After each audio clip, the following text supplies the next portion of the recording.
ক্রিকেটটা তো খুব অনাকাঙ্ক্ষিত পরিস্থিতির কারণে হয়েছে।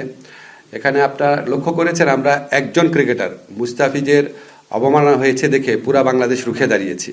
তো সেখানে আপনার বাংলাদেশ ক্রিকেট বোর্ডের একজন পরিচালক পুরা বাংলাদেশের সমস্ত ক্রিকেটারদেরকে মানে জন্য অপমানজনক যে মন্তব্য করেছেন, অপমানজনক যে মন্তব্য করেছেন, আমি একজন ক্রিকেট ফ্যান হিসেবে বলি, আমার কাছে খুবই দায়িত্বহীন মনে হয়েছে এটা।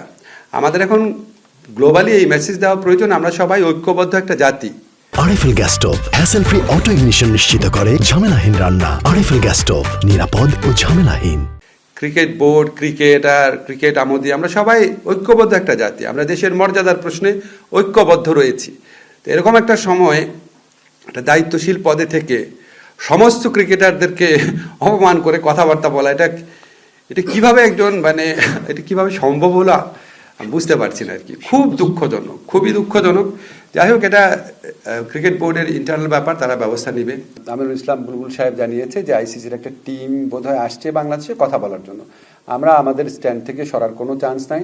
আমরা প্রচণ্ডভাবে বিশ্বকাপ ক্রিকেট খেলতে চাই এবং সেটা এবং এটা আয়োজন করা অসম্ভব না বলে আমরা দৃঢ়ভাবে বিশ্বাস করি।